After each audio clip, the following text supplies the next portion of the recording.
Billionaire's twin sons kept failing. Every test, until the single dad janitor taught them one secret. The marble floors gleamed under the morning sun, and the private academy's halls buzzed with whispers. Everyone knew who was coming. The billionaire's twin sons. Ethan and Oliver Sterling, 10 years old, heirs to one of the richest families in the city and the school's biggest mystery. Despite their privilege, tutors, and technology, the twins kept failing every test. Math, reading, science, and even gym. Every report card was the same, below average. Their father, Victor Sterling, a cold and calculating business tycoon, couldn't understand it. "I built an empire with nothing but discipline," he told the headmaster. "So why can't my sons pass a 5th grade exam?" The school didn't have an answer, but someone else did. Every morning before sunrise, Daniel Carter mopped those same marble floors.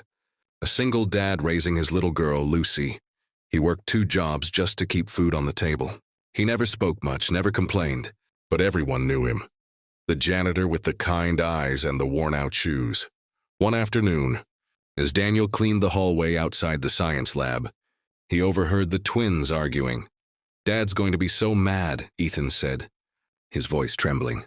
"We studied all night," Oliver whispered. "Why can't we get it right?" Daniel hesitated, mop in hand.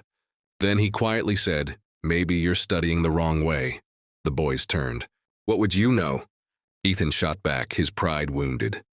Daniel smiled. "Probably not much about fancy schools, but I know how to learn when life keeps testing you." Something in his calm tone made the twins pause, and that's how it began. Every evening after class, while the rest of the school went home, the twins stayed behind, not for detention, but for janitor lessons. Daniel didn't open textbooks. He handed them tools. "Math isn't about numbers," he said, fixing a broken clock with Oliver. "It's about patterns. Science isn't about memorizing," he told Ethan, showing him how to mix cleaning solutions safely. "It's about curiosity, about asking why." And every time they worked, Lucy, Daniel's daughter, would sit in the corner doing her homework, humming softly. For the first time, the Sterling twins laughed at school. They asked questions. They failed, but they wanted to try again.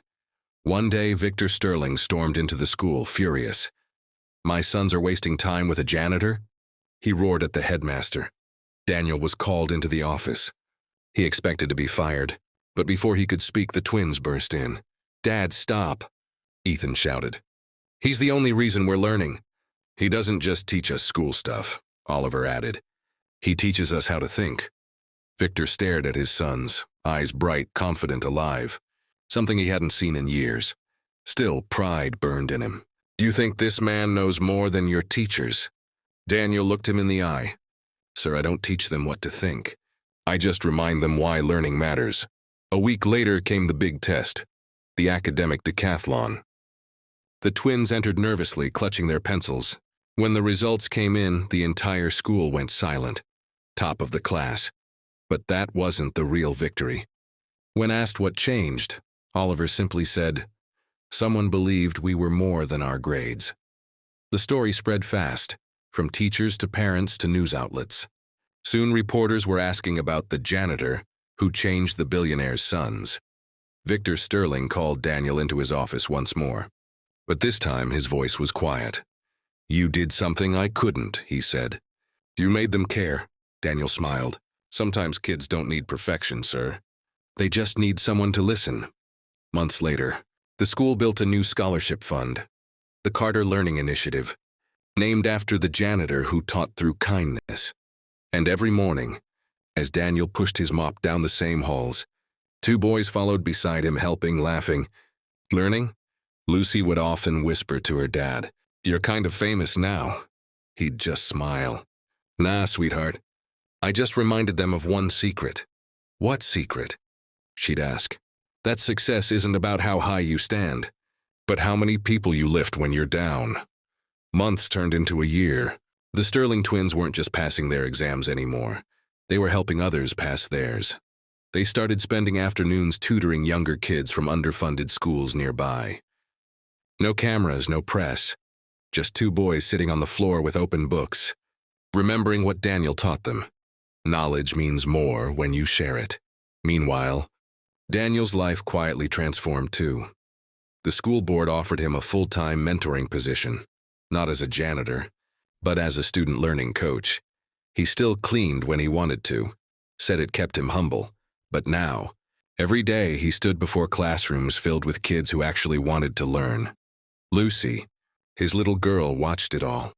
Her dad, once invisible, now had a line of students waiting to ask him for advice. One evening, Victor Sterling pulled up to the school in his black limousine. He walked into the gym where Daniel was setting up chairs for a parent event. For a long moment, Victor just stood there, watching him work. Then he said quietly, "You were right, Daniel." Daniel looked up. "About what, sir?" "I spent my whole life building success, but I forgot to build people. My boys reminded me." He paused, his voice softer than Daniel had ever heard it. "I want to fund your program. Not for publicity, for purpose. Let's teach this lesson to every school that needs it." Daniel blinked. He wasn't used to gifts, only gratitude. "Sir, I don't need—" Victor interrupted gently. "It's not for you. It's for every kid who thinks they're a failure before they've even started." That night, they shook hands, two fathers from opposite worlds, connected by something stronger than money or status. Jardin Teki. 1 year later, a new banner hung in front of the school. The Carter Sterling Foundation for Purposeful Learning. Hundreds of students, some in fancy uniforms, some in worn-out sneakers, came together under one roof, learning the way Daniel had always believed, through patience, curiosity, and compassion. Lucy, now in middle school, stood proudly beside her dad at the opening ceremony. The twins, taller and more confident, gave speeches that made the audience laugh and cry. Ethan said, "We failed every test until someone taught us the only one that mattered, the test of character." Oliver added, "And the funny thing is, the man who changed our lives never stopped sweeping floors. He just started sweeping hearts." Too, the crowd rose in applause. Daniel smiled shyly, hands in his pockets. Victor Sterling leaned over and whispered, "You changed my sons. But you changed me too." Daniel looked out at the crowd, students, teachers, parents, all different, all united. "We all have the power to teach," he said softly. "Even if all we have is a story, a smile, or a moment to care." That night, as the sun set behind the school, Daniel walked Lucy home. She held his hand tightly. "Dad," she asked, "do you think people will remember you?" He smiled. "Maybe not me, sweetheart. But if they remember the lesson, that's enough." "What lesson?"